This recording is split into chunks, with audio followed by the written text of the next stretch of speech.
नमस्कार, स्वागत है आप सभी का न्यूज प्लस पर। मैं हूं आपके साथ पंकज। शख्सियत एक ऐसा शब्द है जो अपने आप में एक पूरी कहानी होता है। इस कार्यक्रम में हम आपको मिलवाएंगे ऐसे व्यक्तित्व और ऐसे लोगों से जिन्होंने अपने काम से अपना ही नहीं, अपने शहर और अपने प्रदेश का नाम भी रोशन किया है। हम जानेंगे उनके जीवन के छुए और अनछुए पहलुओं के बारे में, जानने की कोशिश करेंगे कि वो कैसे सामंजस्य बैठाते हैं अपने कार्य क्षेत्र, समाज और परिवार के बीच।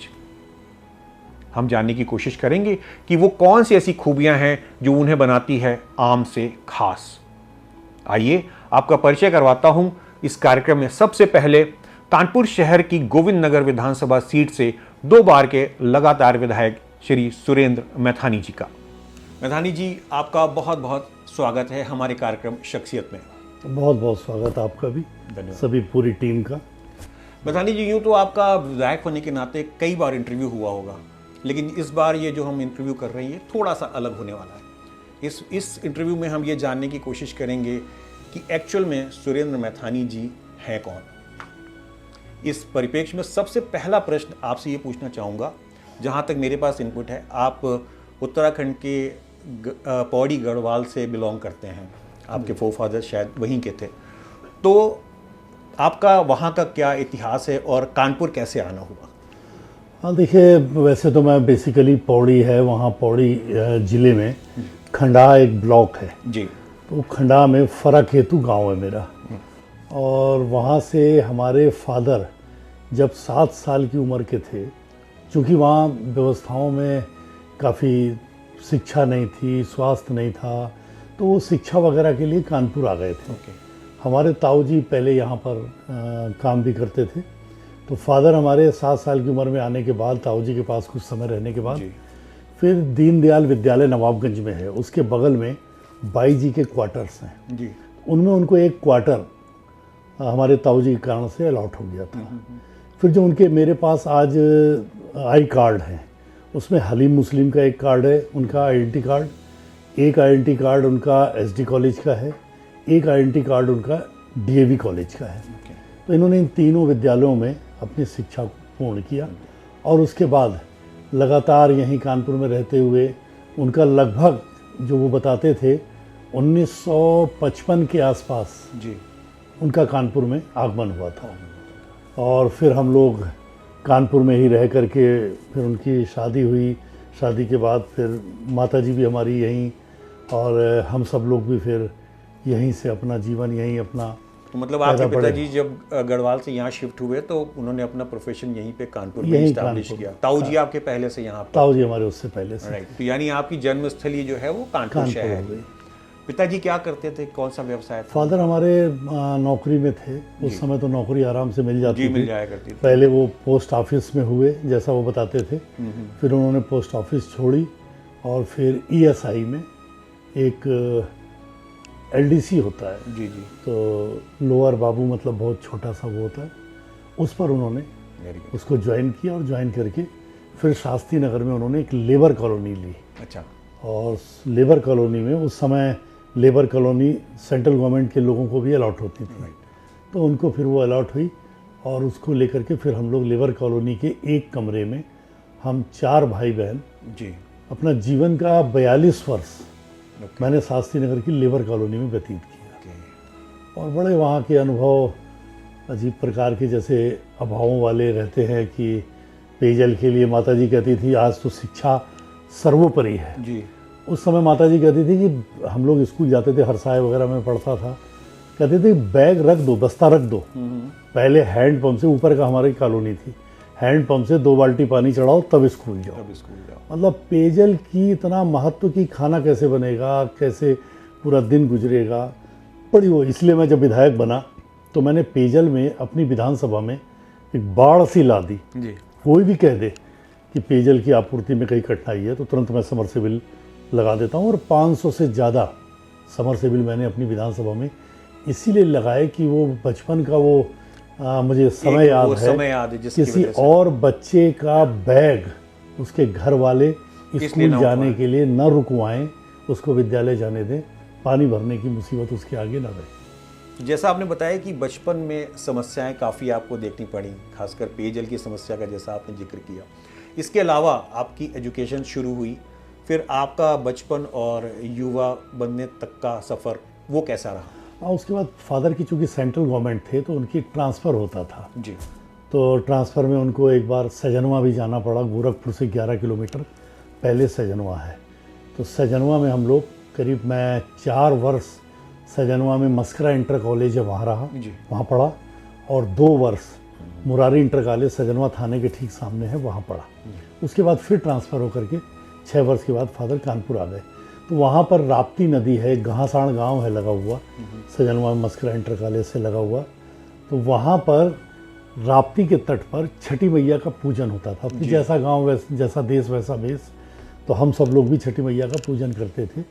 और मुझे नहीं पता था कि छठी मैया मेरे ऊपर इतना कृपा करेंगी कि उत्तर प्रदेश की सबसे बड़ी जो छठी मैया का पूजन मेरी विधानसभा में होता है, वहाँ से मुझको उन्होंने अवसर दिया और जनता ने मुझे वोट के रूप में आशीर्वाद दे करके यहाँ से विधायक बना दिया। और मैं जब विधायक बना तो उससे पहले जब मैं संगठन में था तो छठी मैया के पूजन के लिए चूँकि मेरी भावनाएं जुड़ी थी, मैं छठी मैया का भक्त भी हूँ, बाबा का भक्त हूँ, तो मैं छठी मैया के पूजन को करने के लिए कई बार धरने पर बैठता था कि साफ़ सफाई नहीं हो रही, सीटीआई नहर की साफ़ नहीं हो रही है। और एक बार कलराज जी वहाँ आए थे मौके पे, तब उन्होंने धरना ख़त्म कराया था। मतलब किसी भी सीमा तक जाता था मैं। और जब मैं विधायक बना तो मैंने ये संकल्प लिया कि मैं छठी मैया के पूजन को अपनी विधानसभा में इतनी भव्यता से करूँगा कि पूरा शहर नहीं, उत्तर प्रदेश भी देखे कि कानपुर में कोई छठी मैया का पूजन होता है। अन्यथा इसके पहले लोग पूजन करते थे, आते थे, चले जाते थे, जैसे अव्यवस्थाएं से मिली, कहीं कीचड़ों में चढ़ करके हमारी माताएं बहनें अर्घ देती थी, मतलब जैसी दुर्व्यवस्था थी। केवल कुल मिलाकर के छठी मैया के जो भक्त हैं पूजन तो करेंगे ही करेंगे, तो वो अव्यवस्थाओं में भी पूजन करते थे और मुझे इसके लिए कष्ट हुआ।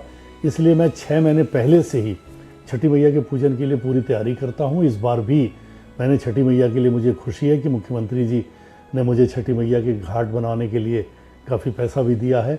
और अभी भी मैंने पिछले लगातार, आप अरमापुर घाट देखें, रविदासपुरम देखें, सीटीआई देखें, नौरैया खेड़ा देखें, आप कोई भी घाट उठा करके देखें जहाँ पर कच्चे में महिलाएं बहनें, हमारी माताएं बहनें पूजन करने के लिए मजबूर होती थी, गंदगी में पूजन करने के लिए मजबूर होती थी, उन सारी जगहों पे मैंने घाट बना दिया। नहीं, इस चीज़ के गवाह हम और कानपुर की जनता है कि पिछले कई वर्षों में जो छठ मैया का पूजन का जो एक विधिवत सिस्टम बना है वो काफ़ी बेहतर हुआ है। हम सब इसके गवाह हैं, वो हमने देखा है। जो आपकी एजुकेशन चली तो फिर वो फाइनली कहाँ तक आपने, मेरे को पता लगा कि आपने एलएलबी भी किया। हाँ, एलएलबी किया मैंने, विधायक रहते हुए एलएलबी किया। अच्छा, विधायक रहते हुए एलएलबी किया था? ओके। हाँ, विधायक रहते हुए सबने कहा कि भाई एलएलबी, अब एज फैक्टर ख़त्म हो गया था। जी जी जी। तो एलएलबी कर लेना चाहिए। तो मैंने कहा लाओ अच्छा एलएलबी भी कर लेते हैं। फिर एलएलबी किया और ब्रह्मानंद कॉलेज से मैंने एलएलबी किया। उससे पहले एक बार और मैंने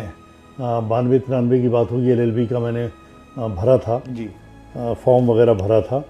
उस समय एक हमारे पार्षद थे, उनको लेकर के 92 और 93 के बाद ही की बात होगी, मायावती की सरकार थी। जैसे ठीक मुझे वो नहीं, मायावती जी की सरकार थी और उसमें संघर्ष करते हुए एक पार्षद जी से कुछ बहस हो गई थी लोगों की, कुछ अपशब्द हमारे संघ को लेकर के और पार्टी को लेकर के बोले थे, उसमें कुछ संघर्ष हो गया था। उसमें मुझे जेल हो गई थी, 18 दिन में जेल रहा। और जेल से मैंने फिर पेपर दिए थे, कुछ पेपर उसमें छूट गए थे, मेरा एलएलबी छूट गया था जी। तो मेरे मन में था कि मुझे एलएलबी करना है। तो विधायक बनते ही जैसे ही एज फैक्टर ख़त्म हुआ तो मैंने भर किया और एलएलबी किया। आपकी युवावस्था की कुछ और जानकारियाँ है मेरे पास जिसको हम आपसे शेयर करना चाहेंगे, आपसे जानना भी चाहेंगे कि एग्जैक्टली क्या था। हमने सुना है कि आपको जब हम पढ़ाई कर रहे थे तो आपको मन में था कि मैं बड़ा होकर डॉक्टर बनूंगा, क्या ऐसा भी कुछ था आपके मन में? मेरे मन में था मैं पॉलिटिक्स में आऊँगा, ऐसा करके तो मन में नहीं था। वो तो मैं चूँकि सबसे पहले गोरखपुर में ही उस समय संघ की शाखाओं के लिए संघर्ष होता था, तो हम लोग अखाड़े में, सजनवा में अखाड़ेबाजी करते थे, पहलवानी करते थे। तो वहाँ पर एक मुख्य शिक्षक आए और डेली बैठे, मैं बहुत शॉर्ट में बता रहा हूँ जी जी, कि वो बैठ करके उन्होंने हम लोगों को अपने से जोड़ा और फिर कहा कि आओ एक दिन वो करें, संघ की शाखा लगाएं। तो हम लोग कहा संघ क्या होता है? तो उन्होंने कहा, हमने कहा शाखा क्या होती है, हमारी टीम बहुत बड़ी थी। तो वहाँ पे हम लोग तो बजरंग बली का टीका लगा करके और फिर लाल लंगोट पहन के और पूरी कुश्ती लड़ते थे। तो हम लोगों का तो एक अलग ही ट्रेंड वो था। तो उन्होंने कहा कि आओ बजरंग बली की पूजा करेंगे। तो हमने कहा कैसे करेंगे। उन्होंने दिखाया कि ध्वज, आज हम ध्वज कह रहे हैं लेकिन तब कहा था झंडा। उन्होंने कहा ये देखो यार, ये भगवा झंडा है, बजरंग बली का झंडा है, इसको लगा के पूजा करेंगे। तो हमने कहा ठीक है। हम लोग सब गए, उन्होंने हम लोगों से खूब यारी बना ली थी, तरीका होता है संग में। फिर हम लोग गए तो मस्करा इंटर कॉलेज के पीछे ग्राउंड था, वहाँ पर हम लोगों ने लगाया और वहाँ पे कुछ अराजक तत्वों ने ईंटें गुम्मे पत्थर चला दिए। 15 दिन 20 दिन इतना संघर्ष हुआ कि संघ कहाँ का संघ, कौन सा संघ, तो किनारे हो गया। हम लोग ये हुआ कि अब या हम उन्हें मार डालेंगे या वो हमें मार डालेंगे, एक स्थिति आएगी हमारी भी हत्या हो जाएगी। फिर वहाँ बड़े संघर्ष, मार, लाठी, डंडे सारे कर्म हुए और अंत में फिर हम लोग शाखा लगाने में सफल हुए। शाखा तो आज कह रहे हैं, तब उन्होंने, और मुझे पहला दिन आज तक याद है जब मैं स्वयंसेवक बना हूँ, तो जब उन्होंने ध्वज लगाया और प्रार्थना की तो हम लोगों ने कहा ये क्या होता है, ये ऐसे कैसे करते हैं, हम तो ऐसे करते हैं। मतलब चूंकि हम झगड़े से स्वयंसेवक बने थे कि लगने कैसे नहीं दोगे, हमारे भगवा ध्वज झंडे को नहीं लगने दोगे, हनुमान जी के झंडे को नहीं लगने दोगे। तो ये जो भावना था, तो हम लोगों ने फिर जब उन्होंने पुकारा तो बड़े थे हमसे, तो हम लोगों ने ध्वज प्रणाम भी किया। प्रार्थना में उनका चेहरा हम लोग देखते रहे कि ये क्या बुदबुदा रहे हैं भाई, हम लोगों को तो समझ में आ नहीं रहा था। फिर वो जब प्रार्थना उन्होंने विकिर भी किया, अब आज हमें मालूम है विकिर और ये सब, तो उन्होंने कहा कि भाई अब ठीक है, हो गया। हमने कहा ना, हम लोग उनसे उलझ गए। हमने कहा आपने हम लोगों को बेवकूफ़ बना दिया। हमने कहा आपने कहा था हनुमान जी की पूजा होगी। अब संघ की व्यवस्था देखिए कि स्वयंसेवक बनाने के लिए पद्धतियों में भी परिस्थितिवश उस समय परिवर्तन किया उन्होंने और दोबारा ध्वज लगाया, नहीं लगता है, दोबारा लगाया। फिर जय हनुमान ज्ञान गुण सागर पूरा हुआ और तब हनुमान जी की जय के बाद हम लोग संतुष्ट हुए कि वह ऐसे में स्वयंसेवक का वो पहला दिन था। और उसके बाद उन्होंने प्रथम वर्ष कराया। संकटा जी हमारे प्रचारक, वरिष्ठ प्रचारक थे, उन्होंने मुझे स्वयंसेवक बनवाया, प्रथम वर्ष तक कराया। फिर मैं विद्यार्थी परिषद का भी कार्यकर्ता रहा, तो वो विद्यालय जो था वहाँ का विद्यालय का मैं प्रमुख रहा। तो संघ के और विद्यार्थी परिषद के उस संगठनात्मक जो नींव से मैं चला था, तो उसमें मन भाव तो समाज सेवा के लिए था, लेकिन कोई वातावरण नहीं था। तो वातावरण में मैं अपने को चाहता था कि कहीं डॉक्टर हो जाऊं। तो फादर ने कहा भी कि ठीक है भाई, तो मैं बंगलौर चला गया। तो मैंने कहा एडमिशन के लिए, मुझे तो पता ही नहीं था, और फिर एडमिशन नहीं हुआ। फिर मैंने कहा लौट आए। तो फिर मजबूरी में हम लोग अपना बिजनेस, व्यापार मैंने और पढ़ाई, एजुकेशन दो साथ साथ की। आज लगभग 29 साल हो गए मुझे, लगातार 29 साल से मैं इनकम टैक्स पे ही हूँ। और अपनी शिक्षा और काम धाम, बहुत हार्ड वर्कर रहा हूँ मैं, आज भी हूँ। और मैंने एक तरह से यूँ कह लें कि जैसे लेबरी तक कहते हैं उसे, वो तक करी है।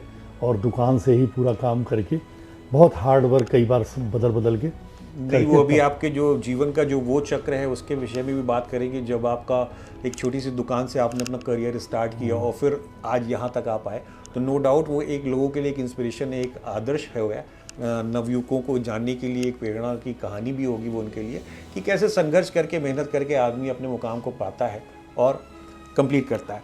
हमारी आपके परिवार के कई सदस्यों से, स्पेशली आपकी बेटिया स्वप्निल से भी बात हुई, तो कुछ ऐसी जानकारियाँ मिली जो मुझे लगता है जो कि दर्शकों के साथ साझा करना बहुत आवश्यक है।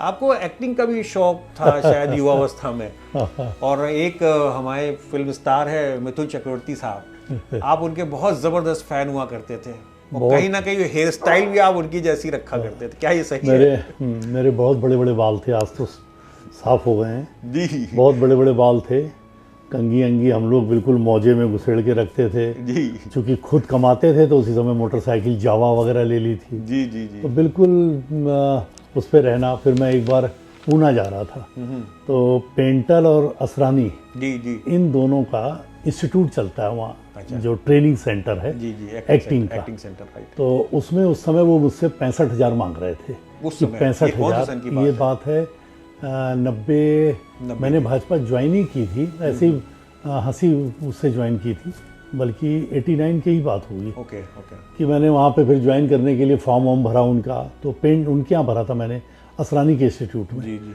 तो उसमें उन्होंने 65,000 रुपये हमसे डिमांड करी। फादर ने मेरे 65,000 देने से सोचा, मना कर दिया, वो समझे कि ये तो ऐसे बर्बाद कर देगा। तो फिर मैंने बहुत प्रयास किया लेकिन नहीं जा पाया। लेकिन हाँ, फिर मिथुन चक्रवर्ती के गानों को देखना, फिर उस पर काम करना, फिर उस पर सारा कुछ, मतलब बड़ा एक मस्त वो मिथुन चक्रवर्ती जीवन वाला का वो एटीट्यूड आज भी आपकी लाइफ में कहीं ना कहीं दिखता है। बाल तो नहीं रहे लेकिन ओवरऑल ऊपर से लेके नीचे तक जो अपना ड्रेसिंग सेंस है, कपड़ों की जो वो है, उन चीज़ों पर दिखता है बहुत अभी भी। मन था। मैं पॉलिटिकल तो मुझे लगता है कि एक्सीडेंटल हूँ। ओके। पॉलिटिक्स में समाज सेवा तो चूंकि संघ और उसके नाते थी, लेकिन ये समाज सेवा कहीं भी हो सकती थी। बिल्कुल ठीक है। पूना में भी हो सकती थी, बम्बई में भी हो सकती थी, कानपुर में भी हो सकती थी, कहीं भी हो सकती जी थी। बिल्कुल ठीक है। वो तो समाज सेवा संघ का तो वैसे ही। लेकिन मेरी चॉइस वो थी। चॉइस आपकी एक्टिंग थी। हाँ, ये चॉइस नहीं थी मेरी।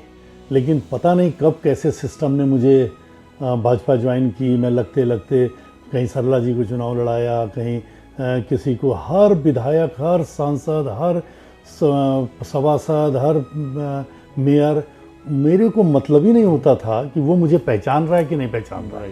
क्योंकि व्यापार मैं शुरू से करता था। उस समय कपड़े के बैनर चलते थे। जी जी। और मैं कपड़े के बैनर लगा लगा के कि सरला सिंह को वोट दीजिए, 95 की बात है, उनको वोट दीजिए, सभासदों को वोट दीजिए अपने पैसे से। तो और लेकिन मुझे अपेक्षा नहीं रहती थी मुझे पहचानते हैं कि नहीं। नीरसी चौराहे पर ही हमारा मेन एक वो हुआ करता था, लड़कों का गैदरिंग का एक स्थल। तो वहाँ पर ही हम, प्रेमलता जी, श्याम बिहारी जी चुनाव लड़ते थे। हम लोगों को केवल एक जुनून रहता था कि बारी बारी श्याम बिहारी, फिर प्रेमलता जी जिंदाबाद, और वोट अटल को, वोट कमल को, वोट अटल को, वोट कमल को। कोई मतलब नहीं था कि भाजपा हमको पद दे ना दे। हमें भाजपा एक जुनून था कुल मिला के। हाँ, पूछे ना पूछे, कार्यकर्ता हमें पहचाने ना पहचाने, पर जुनून था कि मोटरसाइकिल का जुलूस लेके, प्रेमलता जी का बेटा पप्पू हमारा दोस्त था, और लेके जुलूस कि उनके जुलूस में चलना है, श्याम बिहारी जी का जुलूस है चलना है, सरला जी का जुलूस है चलना है, आगे आगे झंडा लहराना है। मतलब दीवानों की तरह, पागलों की तरह लगे रहना। कोई मतलब नहीं, कोई एम नहीं। एम नहीं कि पार्टी में कोई पद दे दे, विधायक तो बहुत दूर की बात है, पद दे दे इसका भी एम नहीं। अदर देन पॉलिटिक्स अगर हम बात करें तो अगर सुरेंद्र मैथानी जी को अगर टाइम मिलता है तो वो क्या करना पसंद करते हैं रोज़मर्रा की ज़िंदगी में? समाज सेवा तो जैसे आपने बताया आपका पैशन है, पहले आप ऑफ द बीट करते थे, अब विद इन पार्टी कर रहे हैं, समाज सेवा आपका जुनून है। लेकिन अगर देखा जाए तो कौन सा ऐसा शौक है जो आपको सबसे ज़्यादा पसंद है? आपके फैमिली मेम्बर से ये भी मेरी जानकारी में आया है, मैं आपसे जानना चाह रहा था। लेकिन शौक तो कोई ऐसा नहीं, लेकिन मेरी फैमिली चूंकि मुझे काफ़ी, आपकी एक ज्वाइंट फैमिली है। हाँ, बहुत सपोर्ट किया ज्वाइंट फैमिली ने। मुझे नहीं मालूम कि घर का कष्ट क्या है और कैसे है। बच्चे पैदा होने के बाद कब बड़े हो गए ये मैं नहीं ठीक से देख पाया, उनके उन बचपन का आनंद भी नहीं ले पाया, क्योंकि मैं पार्टी के लिए 89 के बाद से लगातार जुनूनी हालत में, मेरी 96 में शादी हुई है, और 89 से ही मैं जुनूनी बिल्कुल पागलों की तरह काम करता था। शादी के बाद भी चूँकि जॉइंट फैमिली थी, मदर फादर सब लोग थे, तो इसलिए कहीं कोई ऐसी कठिनाई नहीं हुई कि घर में कोई, चूँकि व्यापार था ही, पैसा हमारे पास आता ही था अपनी, उससे कोई दिक्कत नहीं थी। तो कोई ऐसा भी नहीं था, घर को सपोर्ट भी पैसे से मैं करता था, पार्टी को सपोर्ट पैसे से करता था, पार्टी को तो बेहद सपोर्ट करता था। कोई मुझसे मांगे ना मांगे, अपने मन से मैं झंडे खरीद के लगा देता था, अपने मन से मंच बना देता था, अपने मन से नाश्ता करा देता था, अपने मन से माइक। पहले से ही, मतलब जब से आपने पॉलिटिक्स या समाज सेवा की शुरुआत की, आपके जो पसंदीदा पार्टी रही वो हमेशा भारतीय जनता पार्टी? हाँ, भारतीय, क्योंकि मेरा जन्म ही पॉलिटिकल, अगर हम समाज सेवा में कहें तो विद्यार्थी परिषद और संघ से हुआ। तो एक संघ का स्वयंसेवक जीवन के किसी भी पड़ाव में, जीवन के किसी भी दिशा में, और अपनी मर्जी या अपनी गैर मर्जी किसी भी क्षेत्र में जाएगा, तो उसका वो भाव जो संगठनात्मक है, जो समाज के प्रति समर्पण का भाव है, वो कभी नहीं जा सकता। वो मैं कह रहा हूँ, कोई राजनीति छोड़ दे, कोई संघ को भी छोड़ दे, घर में बैठ जाए तो भी संघत्व उसके अंदर रहेगा, और संघ के आचार विचार और उसके पूरा व्यवहार आचरण उसी प्रकार रहेगा। वो चाहे सारी चीज़ों को छोड़ दे, तिलांजलि दे दे और जंगल में चला जाए, तो भी वो संघ के स्वयंसेवक की तरह उस भाव से काम करता रहेगा। मैथानी जी, जहाँ तक हमारे पास जानकारी है, हमने सुना है कि आपने जो अपने करियर की शुरुआत की थी, खासकर व्यापारिक शुरुआत, एक ज़माना था जब वीसीआर का बड़ा क्रेज़ हुआ करता था। तो एक आपकी नीलछीर चौराहे पर एक छोटी सी दुकान हुआ करती थी और वहाँ से वीसीआर रेंट पर देने का काम किया करते थे। क्या सत्यता है इसमें? हाँ देखिए, मैं अगर उसको शुरुआत बताऊं तो मैंने जिस समय मैं हरसाए से इंटर कर रहा था उसी पीरियड में कृष्णा कोचिंग कॉलेज था आचार नगर में जी। वहाँ पे मैं कोचिंग पढ़ता था। लौटते में एक दिन मैंने देखा कि पी रोड में इंडिया रेडियो इंस्टीट्यूट लिखा हुआ है। तो मैंने कहा ये क्या है, उस समय रेडियो का बड़ा ज़माना था। तो मैं वहाँ गया, मैंने पूछा। मैं थोड़ा शुरुआत से भय खाने वालों में नहीं रहा हूँ। मैं खुद घुस करके और खुद चीज़ों को खुद समझने वाला रहा हूँ। तो मैं चला गया तो वहाँ टीचर थे, श्रीवास्तव जी थे या सक्सेना जी थे, मोटे मोटे से थे जी। उनका रेडियो इंस्टीट्यूट पी रोड पे था। तो मैं गया उनके पास, तो उन्होंने बताया। मैंने उनके यहाँ से 6 महीने का रेडियो ट्रांजिस्टर बनाने का सबसे पहले कोर्स किया। ओके। और रेडियो ट्रांजिस्टर बनाना मैं पूरी तरह सीख गया। अच्छा, वेरी गुड। उसके बाद मैं आया यहाँ एवन मार्केट में। तो चूँकि यहीं नीलछीर चौराहा हमारा कार्य क्षेत्र रहा, काकादेव, तो यहाँ मैंने एक दुकान में काम किया। उसके मैं रेडियो ट्रांजिस्टर बनाता था। लेकिन अगर वो मेरा इंटरव्यू देखेंगे तो वो समझ जाएंगे, मैं नाम नहीं लेना चाहता जी जी। लेकिन मुझको वो रास नहीं आया। मैं किसी का 10 पैसे का एक रेजिस्टेंस लगा रहा हूँ, रेडियो ठीक कर दे रहा हूँ, उस 10 पैसे की जगह अगर कोई 50 रुपये ले रहा तो मुझको लगा कि ये पाप है, ये ठीक नहीं है। तो फिर मुझको लगा या तो मैं अपना खोलूँगा एक रेडियो ट्रांजिस्टर बनाने की दुकान, या मैं ये काम नहीं करूँगा कि मैं 10 पैसे का लगता है भाई आप 10 रुपये ले लो। उस समय 10 रुपये की वैल्यू, मैं बात बता रहा हूँ आपको 86-87 की, 10 रुपये की वैल्यू थी बहुत ज़्यादा। 100 रुपये तो मिलते ही नहीं थे ढूंढे। जैसे आज सामान्य है 500-2000 का नोट, वैसे 100 रुपये का तो ढूंढे ही नहीं मिलता था। उस समय शायद 10 रुपये का 1 लीटर पेट्रोल आ जाएगा। बहुत, हाँ, बहुत वैल्यू थी। तो 10 पैसे का रजिस्टेंस हमको मिलता था। मैं जवाहर नगर, इसकी थोक मार्केट थी, वहाँ से ले आता था ट्रांजिस्टर। छोटे छोटे ट्रांजिस्टर होते थे, छोटे छोटे रजिस्टेंस वो होते थे, सारे उससे बनाता था। तो वो मुझे रास नहीं आया। तो मैंने उसी पीरियड में अपने फादर से कहा कि मैंने कहा मुझको इस समय तुरंत वीसीआर और वीडियो का क्रेज शुरू हुआ था। पूरे शहर में पहला वीडियो मेरे पास था। एक वेस्टर्न कंपनी का गुमटी में दुकान थी, वेस्टर्न का मैंने टीवी खरीदा था और एक वीसीआर खरीदा था, मतलब वीसीपी खरीदा था। VCP, okay. वीसीआर भी नहीं, वीसीआर तो उसके बाद एडवांस टेक्नोलॉजी आई। तो वीसीपी खरीद के तब मैं इसका पिक्चर को दिखाने के लिए, तो मैं उस समय भी अपने को बिल्कुल वो हीरो समझता था कि जैसे कपड़े वपड़े पहन के और बैठा हूँ ऑफिस में, और बिल्कुल मैंने उसके लिए, लेकिन मैं काम बहुत ग्राउंड जीरो से किया है। मैंने जब अपनी ये दुकान खोली इसकी, तो मैंने कहा यार इसमें अब हम पैसा कहाँ से लाएं कि अब मेज़ बने, कुर्सी बने। तो हमने बांस के डंडे खड़े किए और अखबार में उस समय फ़ोटो आती थी अमजद खान की, अमिताभ बच्चन की, शोले पिक्चर की, पूरे पूरे पेज पे आती थी। जी जी। तो वो पेज मैं ऊपर चिपका दिया, एक दफ्ती लगा दी, उस पर चिपका दिया, सामने दफ्ती लगा दी, उस पर चिपका दिया, उसको मेज बना लिया और बैठ गया मैं, और कपड़ा वपड़ा पहन के और बाल आल बना करके बिल्कुल लग रहा जैसे मैं ही पिक्चर का हीरो हूँ और वो दे रहा हूँ। मतलब बड़ा शौक था, बहुत ज़्यादा शौक। उस ज़माने में वैसे भी वीसीआर वगैरह जो बहुत था। आप ये मान लीजिए कि लोग अप्रोच करते थे, वो वीडियो के बाद, पिक्चर के पहले हम ही लोग को हीरो बन के समझ करके देखते थे। तो बड़ा घर में जाते थे लगाने तो बड़ा रिगार्ड मिलता था। रिगार्ड, वो एक तरफ पिक्चर चल रही होती, दूसरी तरफ उनको लगता है जैसे अमिताभ बच्चन घर पे आ गया। मतलब इतना आवभगत करते थे लोग। मतलब आज तो कोई वैल्यू नहीं, लेकिन उस समय शहर में केवल हमारे पास था। और उसके बाद एक नौटी करके था अशोकनगर में, फिर उसने लिया था। फिर उसके बाद तो तमाम होने शुरू हो गए। तो उस मैंने 5-7 साल किया, जब तक क्रेज रहा। मैंने हर व्यापार, दुकान तब तक किया जब तक उसका क्रेज रहा। क्रेज डाउन होते ही मैंने उसको छोड़ दिया, तुरंत ट्रेड अपना बदल दिया। ऐसे मैंने करीब लगभग 10-11 ट्रेडों में काम किया। बतानी जी, जैसा आपने बताया कि समाज सेवा का शौक़ आपको बहुत छोटी उम्र से था और आप रेगुलर बेस पे करते थे, भले ही किसी बैनर के तहत नहीं करते थे। अब बात करेंगे भारतीय जनता पार्टी की। तो जो आपने पॉलिटिकल करियर अपना स्टार्ट किया, खासकर भारतीय जनता पार्टी, जैसा कि आपने बताया कि हमेशा से आपकी फेवरेट पार्टी रही हो, तो वो कौन से सन में और किस तरीके से आपका जो है भारतीय जनता पार्टी में एंट्री हुई? देखिए, मैंने 89 में सबसे पहले पार्टी ज्वाइन करी और उसी समय व्यापार मंडल भी ज्वाइन किया। तो मुझे पार्टी में, चूंकि मैं बहुत तेज काम करने वाला व्यक्ति हूँ, आप देखिए ना आज विधानसभा में मैं 24 घंटे जुटा रहता हूँ। तो मैं बहुत, मेरा नेचर बाय नेचर है, मुझको आप 2 घंटे बिस्तर पे लिटा दीजिए तो बुखार आ जाएगा। मैं लेट नहीं सकता, रेस्ट नहीं कर सकता। तो मैं उस समय भी यही हालत मेरी रहती थी। तो मैं बहुत तेज़ काम करता था। तो जो अध्यक्ष होते थे, जो भी संगठन होता था, वो पता नहीं क्यों मुझको कोई पद नहीं देता था। मेरा यूज़ तो खूब करते थे जी। जाओ जी मंच लगा दो। अच्छा, मैं चूँकि कमाता था तो मुझे उस समय 100-200 रुपये 500 रुपये के मंच लग जाता था, माइक लग जाता था, तो खर्च करने में दिक्कत नहीं होती थी, बल्कि खुशी होती थी।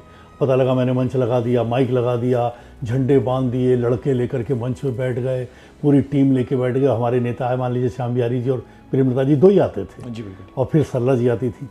तो मैं इन लोगों को जैसे ही आते थे और कार्यकर्ता आते थे तो हम लोग सब मंच से उतर के नीचे बैठ जाते थे और ये मंच पे बैठे और इनकी जिंदाबाद, और अपना कॉलर हम लोग ऐसे ऊंचा करते थे कि देखो हमारा नेता बैठा हुआ है। बहुत गजब का भाव था। मतलब आज की तरह भाव नहीं था। हमें नहीं सीट चाहिए थी, हम मंच छोड़ के नीचे बैठते थे और अपना कॉलर नीचे बैठने में ऊंचा करते थे कि देखो मेरे श्याम बिहारी जी बैठे हैं, ये देखो मेरी प्रेमलता जी बैठी हैं, ये देखो मेरे सरला सिंह जी बैठी हैं।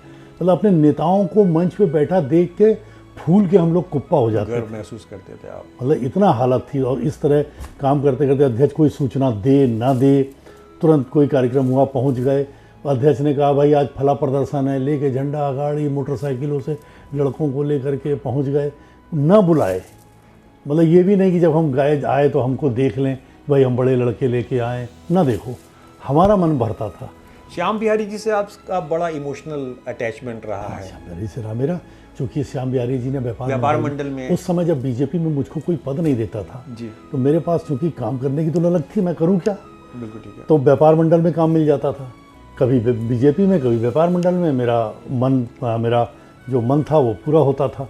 तो व्यापार मंडल में श्याम बिहारी जी ने मुझको पहले नगर में मंत्री बनाया, फिर मुझे युवा में उपाध्यक्ष बनाया, युवा में ही।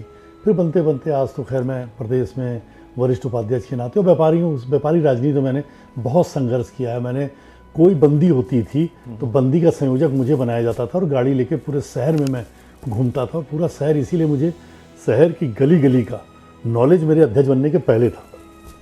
आप सर्वप्रथम अध्यक्ष कौन से समय बनाए गए? मैं जब बीजेपी का अध्यक्ष बना तो मैं 2012 में बना। ओके।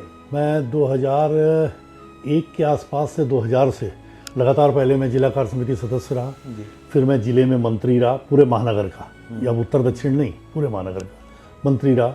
फिर मैं महामंत्री रहा, फिर महामंत्री रहा, फिर महामंत्री रहा।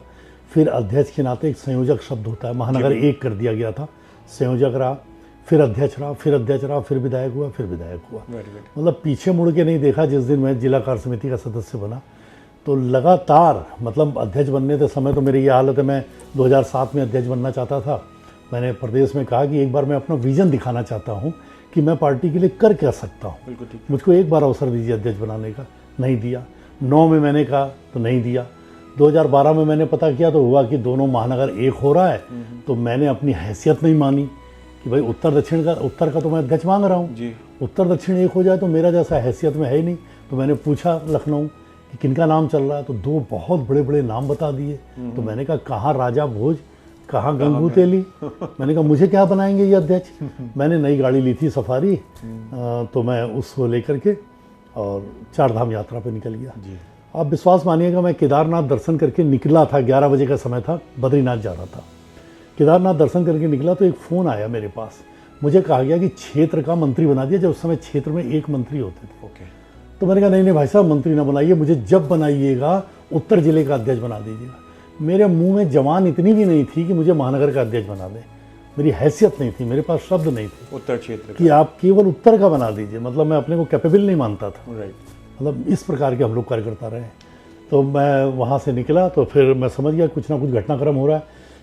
तब तक हम फिर 3 बजा था, हम बद्रीनाथ पहुँच गए थे। नहा धोकर के 4 बजे हाथ पे थाल लेकर के बद्रीनाथ के पट पे थे हम। तो पट पे थाल हाथ पे, फिर फ़ोन की घंटी बजी। मैं समझ तो गया था कि कुछ ना कुछ घटनाक्रम हो रहा है। क्षेत्र में मना कर चुका था, आग्रह कर चुका था। उन्होंने फ़ोन से कहा कि आपको कानपुर महानगर का संयोजक यानी अध्यक्ष बना दिया जाए। आप विश्वास मानो कि मेरे पसीना छूट गया, जबकि वहाँ इतनी ठंडी पड़ रही थी। मैंने कहा नहीं भाई साहब, कानपुर महानगर का नहीं। मैंने कहा मेरी इतने दिन की तपस्या बेकार हो जाएगी, क्योंकि सभासद के तुरंत टिकट बंटने हैं। मैं नहीं संभाल पाऊंगा कानपुर महानगर। मुझे जब बनाइएगा तब उत्तर जिले का, केवल आधे जिले का बनाइएगा अध्यक्ष, पूरे का नहीं। उन्होंने फ़ोन काट दिया और 10 मिनट बाद फिर मतलब थाली लिया, मैं सोचता रहा क्या करूं, तो मेरी मिसेज पत्नी कहे क्या हो गया, वो समझे कोई हादसा हो गया। तो मैंने कहा क्या बताएं, ये लोग मुझको अध्यक्ष बना रहे हैं और महानगर का बना रहे हैं, उत्तर का बनाए तो बात समझ में आती, उत्साह आएगा मेरे अंदर, और अगर महानगर बना रहे हैं तो मेरे तो हाथ पांव ढीले हो रहे हैं, मुझे लग रहा मैं कैपेबल ही नहीं हूँ।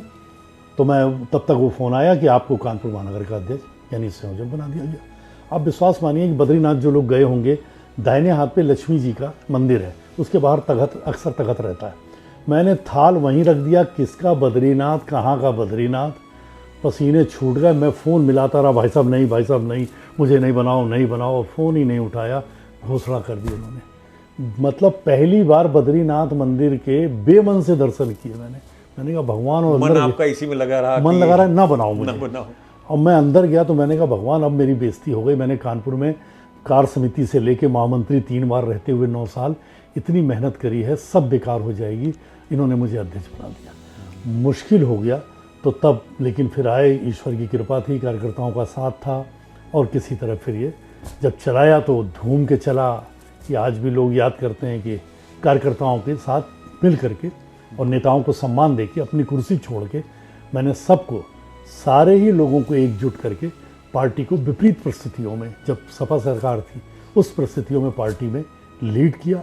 तमाम मुकदमे लगे, लाठी खाई, गाली खाई, पुलिस की मार खाई, मुकदमे झेले, बहुत मान अपमान झेला, तब जाकर के आज ये विधायक का जो वो दिख रहा है, इसके पीछे दर्द बहुत बड़ा दर्द। उस दर्द के बारे में भी चर्चा करेंगे। मेधा जी, जैसे आपने बताया कि आपको एक अध्यक्ष, कानपुर महानगर के बीजेपी के अध्यक्ष का पद आपको अप्रत्याशित रूप से, आप ना चाहते हुए भी आपको मिल गया।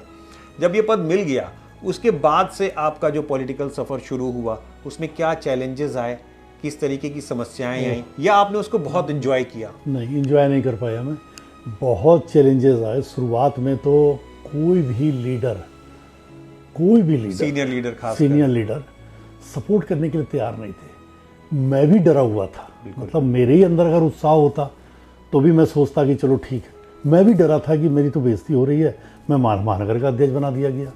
उनके अंदर भी था, ये कल का लड़का, ये महानगर अध्यक्ष बना दिया गया, तो स्वाभाविक है, ह्यूमन नेचर है। तो उनका 6 महीने तक मुझको किसी का साथ नहीं मिला। मैं परेशान हुआ, 2 महीने 2.5 महीने बीत गए, तो मैंने कहा क्या करूं। तो मुझे लगा कि चूंकि मैं महामंत्री रहते हुए बहुत कार्यकर्ताओं में मूवमेंट बहुत करता था, मैं शहर का, आज भी जैसे विधानसभा का करता हूं, बहुत ज़्यादा करता था। एक एक गली के कार्यकर्ताओं को मैं जानता हूं, एक एक मोहल्ले के कार्यकर्ताओं को जानता हूं। तो उनके पास बैठ के मैंने फिर एक रणनीति बनाई। मैंने कहा मैं कार्यकर्ता के दरवाजे बैठूंगा, और मैंने पहली बार भाजपा के इतिहास में किसी अध्यक्ष ने अपना स्वागत नहीं कराया, बल्कि प्रदेश अध्यक्ष को बुला के सारे वरिष्ठ जनों को चेयर दे करके उनका स्वागत किया, और उन वार्ड अध्यक्षों का स्वागत प्रदेश अध्यक्ष से कराकर उनको शॉल पहना के, माला पहना के, उनकी एक तस्वीर खींच के उनके घर पहुंचाई कि ये लोग वार्ड अध्यक्ष का सम्मान, जिला अध्यक्ष का सम्मान नहीं होगा। आपको लगता है कि ये हम्बलनेस आपकी जो है वो आपके करियर में कोई बहुत बड़ा रोल अदा कर चुकी थी?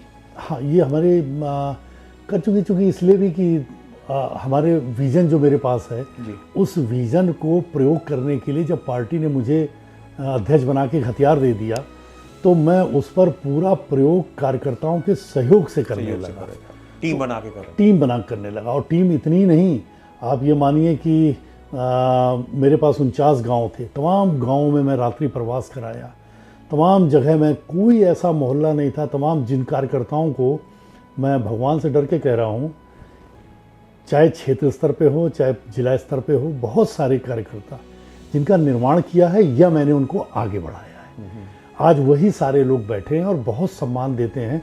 ये छोटी बात नहीं है, बहुत सम्मान देते हैं। और वो बहुत सारे लोग जो क्षेत्रों में कहीं हैं, मैं जब चुनाव होता है, अभी भी जैसे रमेश अवस्थी जी का चुनाव हुआ, तो मैं जानता हूं कि कहां पर एक एक चेहरे को जानता हूं कि कौन सा चेहरा किसके चेहरे से मिलता है और किसके चेहरे से चिढ़ता है, जो नहीं करेगा। तो मैं उस चेहरे को जिससे मिलता है उससे मिलाता हूं और उसको आगे बढ़ा देता हूं। जिससे नहीं मिलता है उसका चेहरा जब दूसरे से मिलता है तो उसको उससे मिलाता हूं। ये भी आपकी राजनीति का एक हिस्सा है। तो ये उनको सबको समायोजित करते हुए, क्योंकि सबका महत्व है। एक मेरे गुरु ने एक बार मुझे बताया था, मैं मुरारी इंटर कॉलेज में पढ़ता था, फिजिक्स के टीचर थे, वो कहते थे कि एक नाव पे जो बड़ा जहाज होता है, आप जहाज कह लें, समुद्र में चलने वाले जहाज के ऊपर जो बैठे होते हैं कैप्टन वाइट ड्रेस पहन के और बढ़िया बिल्कुल जहाज को चला रहे होते हैं, उनका उतना महत्वपूर्ण रोल नहीं, रोल उनका भी है। एक नीचे सबसे तलहटी में जो रिपीट ठोकरा होता है उसका बहुत महत्वपूर्ण रोल है। अगर एक रिपीट उसकी मिस हो गई तो पूरा का पूरा जहाज और इसे वाइट कपड़े सब समुद्र में समा जाएंगे। तो मैं उस कार्यकर्ता का बहुत महत्व जानता हूँ और उन्हीं को लेकर के आगे बढ़ता हूँ। टीम वर्क के बिना कोई काम पॉसिबल नहीं हो सकता। 2017 में शायद आपको पहली बार विधायकी का टिकट, नहीं 19 में क्षमा करिएगा, उपचुनाव में मिला था आपको। तो अध्यक्ष से और विधायक बनने तक के बीच में किस तरीके की अड़चनें सामने आई या कैसे चैलेंजेस आपके सामने आए? नहीं, चैलेंजेस तो कुछ नहीं आए। मैं तो इतनी तेज काम किया कि सरकार पस्त रहती थी, तत्कालीन डीएम और एसएसपी जी, मैं जिम्मेदारी से कह रहा हूँ कि घर पे आकर के हाजिरी बजाते थे कि अध्यक्ष जी ऐसा ना करो, अध्यक्ष जी ऐसा ना करो। और मैं पार्टी के आगे नहीं मानता था। पार्टी का जो निर्देश हो गया उसके लिए मुझे चाहे गिरफ्तार कर लो, चाहे मुकदमा लगा दो, चाहे लाठी चला दो, मैं मानने वाला नहीं। तो मैं उसको लेकर के संघर्ष करता था और उसी कारण से पार्टी और कार्यकर्ता खड़े हुए और पार्टी जानी गई। मेरा आज भी मैं करता हूँ, तब भी करता था। मैं सवेरे अखबार पढ़ता हूँ तो पहले कांग्रेस ने क्या किया, सपा ने क्या किया, बसपा ने क्या किया, ये पढ़ता हूँ। पहले ये नहीं पढ़ता कि भाजपा ने क्या किया। तब मैं ये भाजपा पढ़ता था, जब मैं अध्यक्ष था तब पढ़ता था। फिर मैं देखता था तुरंत सवेरे कि कहीं भाजपा लीड करने से चूक तो नहीं जा रही। तब मैं तुरंत एक कार्यक्रम ठोक देता था और भाजपा को लीड कराता था, संगठन को लीड। मुझे लगता था भाजपा डाउन तो मतलब मैं भी डाउन, मैं ख़त्म। तो मुझको बिल्कुल बर्दाश्त नहीं होता था। आज भी जैसे है कि हम भाजपा के लिए कुछ भी कर गुजरने के लिए तैयार हैं, तो उसी प्रकार। और मैं तो चौंक गया जिस समय मैंने 17 में तो टिकट मांगा, 19 में मांगने की मेरी हिम्मत ही फिर नहीं हुई। मैंने कहा यार हमको कौन देगा, कोई किसी के पास कोई नेता हो, दिल्ली हो, लखनऊ हो तो ठीक है, मैं तो संगठन का व्यक्ति हूँ, कोई पर्टिकुलर व्यक्ति मैं पकड़ नहीं पाया कि जो हमको टिकट दिला दें। तो मैं बैठा ऐसे ही, मैं काफ़ी परेशान रहा, मांगा। तो फिर मैंने एक बार जिस दिन टिकट की घोषणा होनी थी तो मैं गया सवेरे, माननीय सुनील बंसल जी लखनऊ में बैठे हुए थे। मैंने थोड़ा नाराज़गी में गया, मैंने कहा भाई साहब टिकट देना है तो दीजिए, नहीं देना है तो छोड़ दीजिए, मैं तो संगठन में काम कर ही रहा हूँ जी। तो मैं ये कह के और उसी दिन टिकट घोषणा हो रहा। और देखिए कि कुछ दिन पहले, एक हफ्ते पहले लगभग इन लोगों ने मन बना लिया था, लेकिन हमारे यहाँ बड़ी सीक्रेसी रहती है। मुझे भी नहीं बताया गया कि ये, बल्कि मुझसे सुनील बंसल जी माननीय थे हमारे संगठन मंत्री, तो माननीय संगठन मंत्री जी ने हमसे 10 दिन पहले कहा, जब डेट आ गई थी, कि कार्यालय का उद्घाटन खोल दो कार्यालय। तो मैंने कार्यालय तो अध्यक्ष था, मैंने खोल दिया। गोविंद नगर विधानसभा का उपचुनाव होना था। उन्होंने कहा कि जाओ नामांकन फार्म ले आओ। मैंने कहा भाई साहब नामांकन फार्म मैं ले आऊँ? मैं लाऊंगा तो अभी समाचार पत्र लिखेंगे कि इनका टिकट फाइनल हो गया है। कहने लगे तुम क्या हो? मैंने कहा अध्यक्ष। क्या जिम्मेदारी किसकी? क्या अध्यक्ष? मैंने कहा अध्यक्ष की। जाओ। मैं लाके और फार्म लेके आ गया। अब सवेरे मेरी उनसे ये बात, तो वो मुझको कुछ नहीं बता रहे हैं। और विश्वास मानिए, मैं तो पस्त होकर के घर पे बैठा था। मैंने कहा यार टिकट तो हमारी कल्पना के बाहर है। मतलब हमको क्या टिकट देंगे, पार्टी हमको क्या टिकट देगी। लेकिन ये भाजपा है, अन्य किसी दल में ऐसा नहीं होता है। मैं बैठा और टीवी पर मेरा नाम आया तो मैंने कहा टीवी पे नाम आया कि गोविंद नगर विधानसभा सुरेंद्र मैथानी। आप विश्वास मानो, मैं अपने परिवार के साथ चौंक गया। तो बेटी के पापा आपको टिकट मिल गया? मैंने कहा ना, ऐसा हो नहीं सकता। मैंने कहा दिखाओ। फिर दूसरा चैनल देखा, उसमें विधायक टिकट सुरेंद्र मैथानी।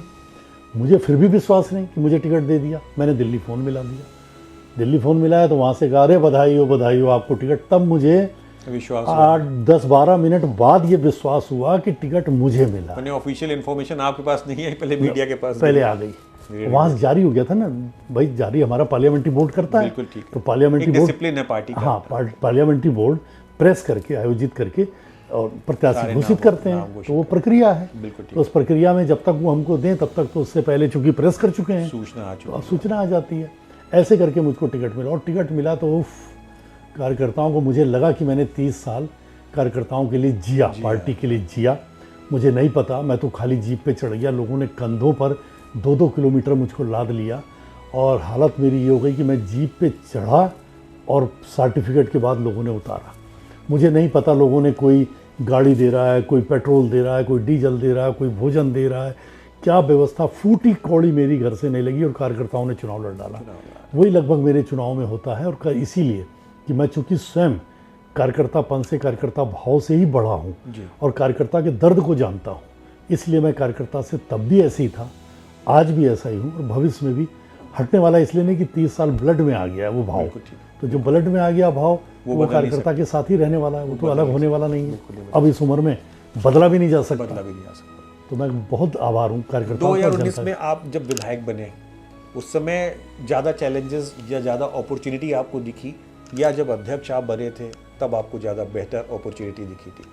नहीं, मुझे जितनी खुशी अध्यक्षता में, तो आपने घटनाक्रम बताया कि किस वो तरीके तो से वो मैं मिला जब था आपको। पहले डरने के बाद फिर मुझे बाबा केदारनाथ ने, बाबा भोलेनाथ ने, आनंदेश्वर ने और छठी मैया ने जब मुझे ताकत दी तो मुझे लगा कि नहीं, पहले तो मुझे 1.5-2 महीना लग गया ये अपने अंदर कॉन्फिडेंस पैदा करने में कि हाँ मैं चला सकता हूँ, हाँ मैं चला सकता हूँ, हाँ मैं चला सकता हूँ। ये करने में मुझे 1.5-2 महीने का टाइम लग गया और फिर जो चलाया है, आप पूछिए कानपुर में, उत्तर प्रदेश में और देश में कि माननीय अमित शाह जी इसी सोफे पे बैठ करके पहली रैली हुई 19 अक्टूबर 2013 की। ना हमारी केंद्र में सरकार थी ना प्रदेश में, और मैं मर्चेंट चैम्बर के हॉल में प्रदेश कार्य समिति की बैठक थी, उसमें मैं दहाड़ा, मैंने कहा अध्यक्ष जी पहली rally, public rally Modi ji की हमें कानपुर को दीजिए। पहली एक रैली हुई थी हरियाणा में सैनिकों की, उसके बाद देश की पहली परिवर्तन रैली हम लोगों की कानपुर को मिली थी। वो मेरे दहाड़ने पे कि मैं दहाड़ा, मैंने कहा 1 रुपये नहीं लेंगे और हम कानपुर वाले मिला करके और इस रैली को करेंगे, रैली कानपुर को दे दीजिए। और माननीय अमित शाह जी उस समय स्वतंत्र, मुझे रैली का संयोजक बनाया गया, स्वतंत्र देव सिंह जी को रैली का प्रभारी बनाया गया और प्रदेश के प्रभारी माननीय अमित शाह जी थे, लक्ष्मीकांत वाजपेयी जी प्रदेश अध्यक्ष थे, राकेश जैन जी प्रदेश महामंत्री संगठन थे और ओम प्रकाश जी हमारे क्षेत्र के संगठन मंत्री थे। तो हम सब लोगों ने यहाँ पे बैठ के 20 बार, माननीय मैं धन्यवाद दूंगा कि आज भी माननीय अमित शाह जी सैकड़ों लोगों के बीच में अगर खाली मैथानी कैसे हो ये भी पूछ देते हैं, बहुत है, अच्छा लगता है, बहुत है इतना। तो मैं ये सब करते हुए फिर रैली को सफल बनाया, ऐतिहासिक रैली। BBC चैनल ने अपने चैनल में कहा था कि 5.5 लाख से ज़्यादा की भीड़ उसमें रनिंग मिला करके हुई थी, बहुत सफल रैली उसमें हम लोगों की हुई थी। और ये सब काम करने का इतना अवसर मिला कि अपने विजन से, मुझे आज भी याद है कि CM गुजरात ऑफिस से एक जने थे, वो डील करते थे, हमें बताते थे, लेकिन कोई हमारे पास प्लान नहीं था उस समय। माननीय अमित शाह जी हमें पूरा गाइड करते थे और उनकी गाइडलाइंस पे जैसा जैसा हम लोगों ने तैयार किया, वो मैं मानता हूँ कि अमित शाह जी जैसा अद्वितीय है, माननीय सुनील बंसल जी जैसा अद्वितीय है, चाहे जैसे माननीय नरेंद्र मोदी जी जैसे अद्वितीय और योगी जी जैसे अद्वितीय। नेतृत्व बहुत अच्छा मिला, बहुत अच्छे नेतृत्व और बहुत अच्छे टाइम पर मुझे पार्टी ने अध्यक्ष बनाया। हो सकता है इससे पहले अध्यक्ष बनाते तो 3 साल के कालखंड में मैं खो जाता, और जब इस कालखंड में अध्यक्ष बनाया गया तो 8 साल 3 बार, आप संविधान उठा के देख लीजिए, 1 बार संयोजक के नाम से, 2 बार अध्यक्ष के नाम से। मेरे ख्याल से उत्तर प्रदेश में कोई नहीं रहा होगा, 1 बार संयोजक के नाम से हुआ, 2 बार अध्यक्ष। और अध्यक्ष रहते ही मैं विधायक हो गया, मतलब पार्टी ने मुझ पर विश्वास किया। ये सिर्फ भारतीय जनता पार्टी में हो सकता, वरना हमारे जैसे व्यक्ति को टिकट मिलना अपने आप में बहुत बड़ी घटना है। मैं मानता हूँ बहुत बड़ी घटना है। मेरे जैसे व्यक्ति को टिकट मिल जाए, अप्रोच वाले को मिल जाए, बात समझ में आती है। कोई किसी तिकड़म से टिकट ले आए, बात समझ, मेरे जैसे व्यक्ति को टिकट पार्टी दे दे, ये बहुत बड़ी, भाजपा के इतिहास में ऐसी घटनाएं होती हैं जब एक चाय वाले इस देश के प्रधानमंत्री होते हैं और एक मठ के बैठने वाले मंदिर के पीठाधीश्वर मुख्यमंत्री होते हैं, और केशव जी और ब्रजेश पाठक जी जैसे तमाम वरिष्ठ मंत्रिमंडल में बैठे हुए लोग साधारण कार्यकर्ता से उठ करके मंत्री होते हैं, और मेरे जैसे व्यक्ति को पार्टी टिकट देकर के विधायक बना देती है, जनता आशीर्वाद दे देती है। ये बहुत बड़ी घटना है मेरी नज़र में, मेरे जीवन में। कुल मिला के आपका कहना है कि आपकी पार्टी में जो है कार्यकर्ताओं को बेहतर रिगार्ड मिलता है, बेहतर कंपैरेटिवली तो किसी सोर्स वाले व्यक्ति के बहुत। मैं से अध्यक्ष था, मैं पद देता था लोगों को, 2-2 बार मुझे सभासद का टिकट बांटने का अवसर मिला। तो मैं जब पद देता था तो मैं भी ये उस कार्यकर्ता को जरूर देखता था जिस कार्यकर्ता के ऊपर किसी का हाथ नहीं है, क्योंकि मेरे ऊपर भी किसी का हाथ नहीं था। तो जब किसी का हाथ नहीं है तो उस कार्यकर्ता को देखता था। आज तो मान लीजिए मुझे सभी नेता बहुत प्यार करते हैं, क्योंकि मेरी कर्मठता को देखते हुए, मेहनत देखते हुए, ऑनेस्टी को देखते हुए मुझे बहुत प्यार करते हैं मेरे लीडर, चाहे दिल्ली वाले लीडर हों चाहे लखनऊ वाले लीडर हों, बहुत प्यार करते हैं। लेकिन उस समय जब सरकार ही नहीं थी, हम लोग बिल्कुल बदहाल हालत में थे, तो उस समय कार्यकर्ताओं को संरक्षण देना, उनको पल्लवित करना, इस पर मेरा विशेष फोकस रहता था। 2019 से अब आज 2025 में हम लोग हैं, तकरीबन 6 साल हो गए आपको विधायक बने हुए, विधायक के तहत कार्य करते हुए।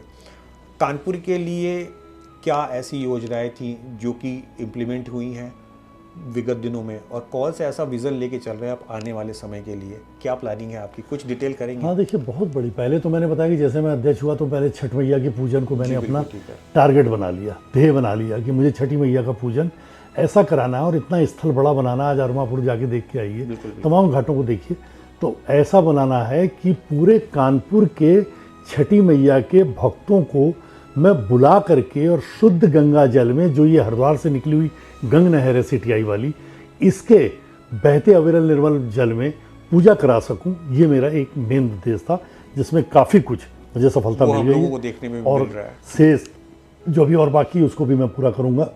और डेवलपमेंट के काम तो मुझे लग रहा है कि इतना आशीर्वाद मेरी सरकार मुझ पर देती है, जो भी प्रोजेक्ट मैं दे देता हूँ। मामा तालाब शहरी क्षेत्र में आप देखिएगा कि इतना बड़ा तालाब, इतना सुंदर तालाब आपको पूरे उत्तर प्रदेश में मिल जाए तो मुझे बताइएगा। शहरी क्षेत्र में तमाम सड़कों को बनाना, पुल की तो झड़ी लगा दी मैंने, 7-7 पुल बना दी। अभी कल की मैं आपको अगर बताऊं, सार के रूप में बताऊं, डेवलपमेंट मैंने बेतहासा सड़क, नाली, खड़ंजा, पार्क, सारे ऐसे ऐसे डेवलपमेंट के काम किए।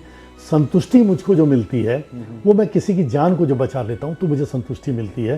क्योंकि मेरे साथ उस तरह की भी घटना घटित हुई, मेरे फादर को हार्ट अटैक हुआ था, तो 2 चीज़ से मैं बहुत उस चीज़ को ध्यान रखता हूँ। फादर को हार्ट अटैक हुआ था, मैं और मेरी माताजी, एक मेरे पास मोटरसाइकिल थी, उसमें बीच में बैठाल के कार्डियोलॉजी ले जा रहे थे। रावतपुर क्रॉसिंग बंद थी और क्रॉसिंग बंद के कारण से मेरी माताजी भी रो रही थी, मैं भी रो रहा था, और फादर को मन कर रहा था जल्दी से पहुँचा दें कार्डियोलॉजी। तो किसी तरह क्रॉसिंग जब खुली तब पहुँचाया, तो वहाँ डॉक्टर बंसल, आज अभी शायद उनकी डेथ हुई है, डॉक्टर बंसल जी ने उनका इलाज किया था। और डॉक्टर बंसल ने एक इंजेक्शन उनको बचाने के लिए, तब 7,500 का था, ये बात होगी 93-93 की, तो 7,500 का इंजेक्शन उन्होंने लूट किया। भाई दी उस साल में मेरे पास पैसा नहीं था, फादर चूँकि वहाँ थे तो उनके खाते से भी निकल नहीं सकता था। तो उन्होंने कहा कि यार ये इंजेक्शन अगर हम ना लगाएं, मेरे भाई चूँकि डॉक्टर, हमारे ख़ानदान में डॉक्टर बहुत हैं, तो उन्होंने कहा कि दूसरा वाला इंजेक्शन एक 17,500 का बताया। तो उन्होंने कहा इसको हटा दें, तो मैंने कहा अच्छा ठीक है, इसको किसी को लगा दीजिए, मैं पैसे का इंतजाम करता हूँ। मैं आया, मैंने 10% ब्याज पे पैसा लिया और 10% ब्याज पे लेकर के गया, वहाँ पे इंजेक्शन खरीदा और 17,500 का लगा। भगवान ने उनको बचा लिया। और उसके बाद मेरे मन में ये भाव रहता है कि कोई व्यक्ति इलाज के लिए मेरी तरह ना रोए, मेरी माँ की तरह ना रोए, और उसको मैं पूरी मदद कर पाऊँ, तो मुझको लगता है मेरा जीवन धन्य हो जाएगा। तो उसी पे मैं बहुत काम करता हूँ। मुख्यमंत्री जी से मैंने पहली बार जब मैं विधायक बना, तो विधायक बनने के बाद मेरे मन में आया कि यार मैं विधायक तो बन गया, मैं तो संगठन का व्यक्ति, मुझे पता ही नहीं विधायक करता क्या है, अब मैं करूं क्या। मैं रात में जब 2 बजे लेटा, सब लोग चले गए, तो मैंने कहा यार क्या करूं। तो मैंने फिर लखनऊ जब गए तो शपथ दिलाई, तो हृदय नारायण दीक्षित जी ने शपथ दिलाई, तो मैंने अपने शपथ ली। फिर वो एक अटैची मिलती, संविधान मिलता है, मैंने संविधान पढ़ा, रात भर मैं पढ़ता रहा। सवेरे मुख्यमंत्री जी ने बुलाया था घर पे, मेरे मतलब की चीज़ मिल गई। उस पर यह था कि हमारे पास ये अधिकार है कि हम प्रधानमंत्री जी या मुख्यमंत्री जी से उनके राहत कोष से किसी की जान बचाने के लिए पैसा 2 लाख, 4 लाख, 5 लाख रुपए दिला सकते हैं ज़रूरतमंद के लिए, जिसके पास कोई कार्ड नहीं है। मैंने सवेरे जब पहुंचा तो बरबस मेरे मुंह से निकला, क्योंकि मैं उस घटनाओं से बचपन से झेलता चला आया। तो मेरे मुंह से निकला, मैंने कहा महाराज जी, मेरी विधानसभा क्षेत्र में एक सड़क, एक नाली आप बाद में दे दीजिएगा, लेकिन अगर किसी गरीब और ज़रूरतमंद के लिए मैं कोई पत्र लिखूँ, उसका पैसा तुरंत जारी करिएगा, क्योंकि पैसे के अभाव में नर्सिंग होम में इलाज नहीं होता और उस गरीब की पैसे के अभाव में जान चली जाती है। मैंने कहा महाराज जी, मैं जीवन में भुगता हूँ, मेरे पिता को इसी तरह बचाया गया, लेकिन मुझे 10% ब्याज पे पैसा लेना पड़ा था। तो आज मैं बहुत प्राथमिकता से, मुझे संतोष है कि मैं आज उत्तर प्रदेश में शीर्ष स्थानों में मेरा नंबर होगा, जहाँ पर मैं सर्वाधिक लोगों की मेडिकल सहायता करता हूँ। आप मेरे पास बैठो, अगर आप एक बैठ जाएँ कोई सड़क के लिए, कोई नाली के लिए, कोई पार्क के लिए, और एक बैठ जाए कोई मरीज के लिए, तो मैं उनको तब तक कहूँगा आप चाय पियो, ये भी काम जरूरी है, मूलभूत सुविधाएं हैं, लेकिन पहले उसको सुनूंगा और उसकी पहले मदद करके फिर सड़क, नाली, खड़ंजा और पार्क की बात करूँगा। तो ये मेरे मन में बिल्कुल ब्लड में है, तो उससे मुझे बड़ा संतोष मिलता है। और शायद इसीलिए कोरोना में मेरी जान भी बची। कोरोना में लोगों की सेवा करते हुए, लोगों के पैरों में चप्पल पहनाए, स्वच्छता कर्मियों के पाँव पखारे, कई लोगों को दवाइयाँ दी, भोजन दिए, 14-14 हमने भोजन स्थल चलाए, कोई भूखा ना मरे। सब सारी जगह पूरी व्यवस्थाएं करते हुए मैं भी ग्रसित हो गया। और ग्रसित होकर के जब मैं यहाँ पर मुझे लगा कि मेरी अब बचना मुश्किल है, तो मैंने महाराज जी को फ़ोन किया, मुख्यमंत्री जी को। उन्होंने कहा कि ऐसा करो कि पीजीआई आ जाओ। तो मुझे थोड़ा अटपटा लगा।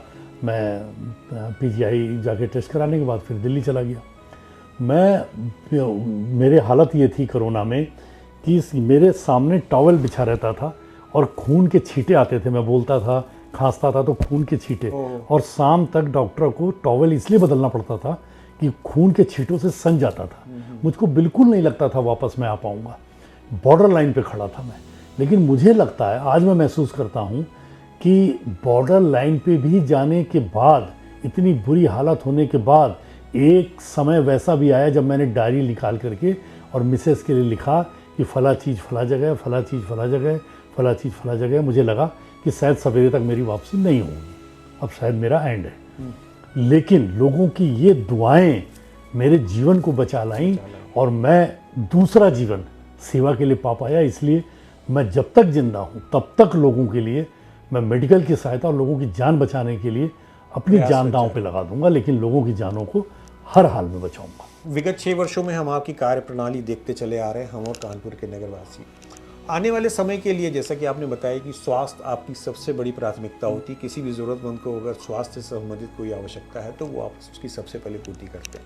बाकी जो बेसिक मूलभूत ज़रूरतें हैं उनका भी आप ध्यान रखते हो। आने वाले समय के लिए कहीं पे कोई ऐसा विज़न या कोई ऐसी योजना या कोई ऐसा कार्यक्रम जो आपने सोच के रखा हो, कानपुर के दर्शकों को आप बताना चाहते हैं? हाँ, देखिए, मेरा सबसे बड़ा वो है कि जैसे अभी मैंने मेडिकल कॉलेज को या तो इंस्टीट्यूट का दर्जा मिले या यहाँ की सुविधाएं और अच्छी हों, क्योंकि हम लोगों ने बहुत प्रदर्शन किया है। सपा की सरकार में 500 की ओपीडी होती थी, आज 16-17 जिलों पे आधारित ये हैलट अस्पताल है, तो लोगों का विश्वास बढ़ा। आज 5-5 हज़ार की ओपीडी होती है। उसमें कहीं एक आध अपवाद, कहीं केस हो जाता है, लेकिन लोगों का विश्वास बढ़ा है। तो यहाँ पर मैं संसाधन दिलाने के लिए बराबर प्रयासरत हूँ। कैंसर के लिए मैं बराबर लड़ रहा हूँ। अभी 1 करोड़ रुपए मैंने दिलवाए हैं, 50 करोड़ की मैं डिमांड कर रहा हूँ। कैंसर के पेशेंट बहुत आते हैं, मैं उनको यहाँ से लेके बम्बई तक उनकी मदद करता हूँ। और उनके बम्बई तक मदद करने में जो उनके अटेंडेंट हैं, मैं आपके चैनल के माध्यम से कहना चाह रहा हूँ, आप टाटा बम्बई जाइए, उनके अटेंडेंटों को रहने तक की व्यवस्था मैं निःशुल्क वहाँ कराऊंगा। इस बात को आप नोट कर लीजिए और लोगों को बता दीजिए। कैंसर बहुत बड़ी बीमारी जिस घर में हो जाता है, वो घर और वो परिवार और वो क्षेत्र ही समझ सकता है उस कष्ट को। जिसको नहीं कष्ट है वो नहीं समझ सकता इसको।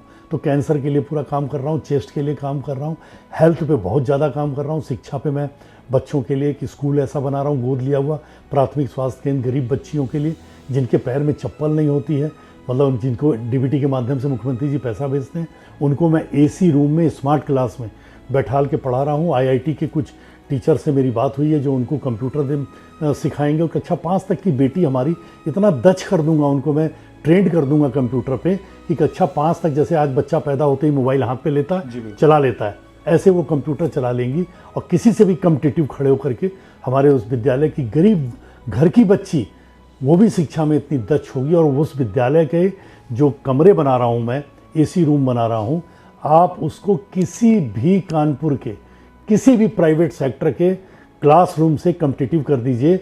अगर 19 निकल जाए तो मुझे बताइएगा, ऐसा क्लासरूम उन बच्चों को दे रहा हूँ। इसके अलावा बराबर पुलों का कल का उदाहरण बताऊँ, मैं कल माननीय मुख्यमंत्री जी के पास था, सभी विधायकों से डेवलपमेंट पे लेके पीडब्ल्यूडी की बैठक थी। काफ़ी मुख्यमंत्री जी डेवलपमेंट को लेके कानपुर को सीरियस हैं, मोदी जी भी बहुत सीरियस हैं, काफ़ी चीज़ें दे रहे हैं, बहुत सारी चीज़ें दे रहे हैं, जनप्रतिनिधि भी बहुत मेहनत कर रहे हैं।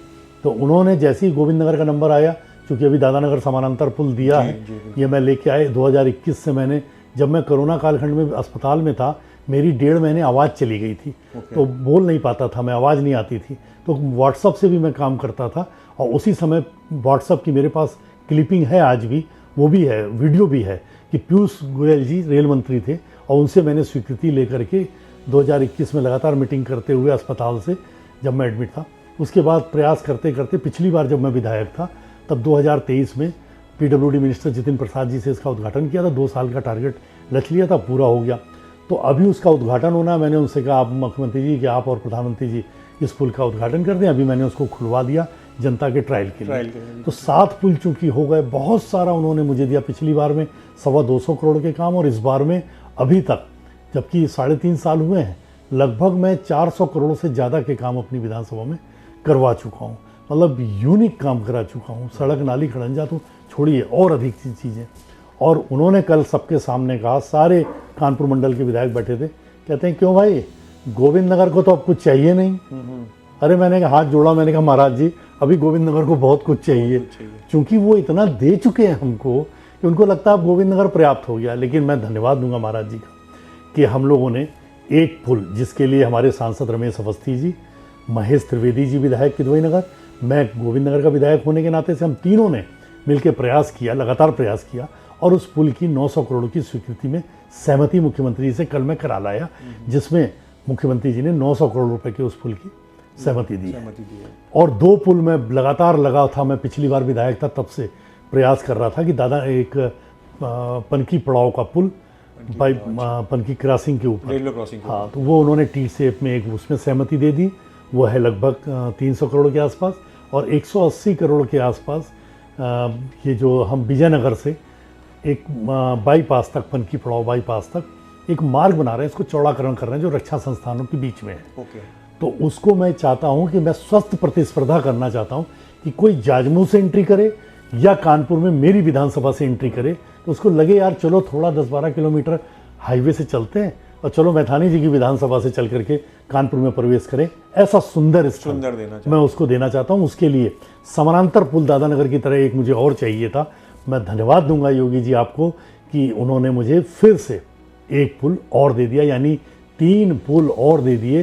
1330 करोड़ रुपए के 3 पुल और 75 करोड़ से हमारी 14 सड़क और विभिन्न प्रकार के कार्यों के सुंदरीकरण का काम मुख्यमंत्री जी ने स्वीकृत किया।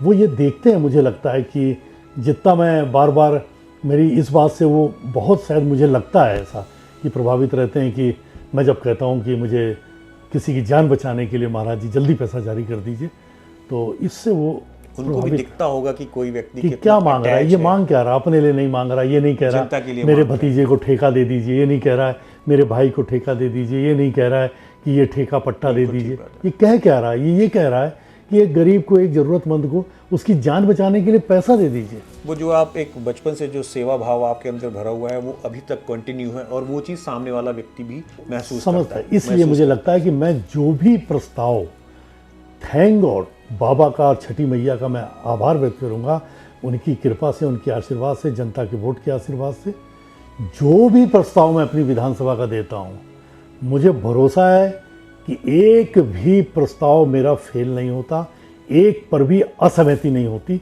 100% मेरे मुख्यमंत्री जी, मेरे प्रधानमंत्री जी, मेरे मंत्रीगण सभी मेरे प्रस्ताव पर स्वीकृति देते हैं। सुरेंद्र मेहतानी जी, आपका बहुत बहुत धन्यवाद। आपने इतना महत्वपूर्ण समय दिया। आप व्यस्त रहते हैं अपनी विधानसभा में लोगों के बीच में, और इतनी सारी जानकारियां शेयर करी, और इतनी सारी योजनाएं जो आने वाले समय में कानपुर वासियों को, खासकर गोविंद नगर विधानसभा क्षेत्र से संबंधित लोगों को लाभान्वित करने वाली है, उनके बारे में आपने डिटेल किया। आपका बहुत बहुत धन्यवाद हमारे चैनल से बात करने के लिए और समय देने के लिए। बहुत बहुत धन्यवाद दूंगा हम चैनल के सब, आप सभी मित्रों को, कि आप सब लोग भी समाज के उन अनछुए पहलुओं को छूते हैं जो कहीं ना कहीं समाज की जानकारी से रह जाते हैं। उससे हम जैसे समाज जीवन में काम करने वाले या राजनीतिक जीवन में काम करने वाले, उन विषयों को जो हमसे किसी कारण से छूट रहा होता है, आपकी पूरी टीम उन चीज़ों को कैच करती है और हम जैसे लोगों को ध्यान में ला करके मजबूर भी करती है कि हम उनकी समस्याओं को सुने, उसका निराकरण करें। इसके लिए मैं आप सबका वंदन करता हूँ, अभिनंदन करता हूँ, चैनल की उज्जवल भविष्य की कामना ईश्वर से करता हूँ। ये कॉम्बिनेशन का काम है, हम सबको अपने अपने दायित्वों का निर्वाह करना है। हम अपने करेंगे, आप अपने करेंगे, तो समाज अच्छे से चलेगा, लोग प्रसन्न रहेंगे, खुश रहेंगे।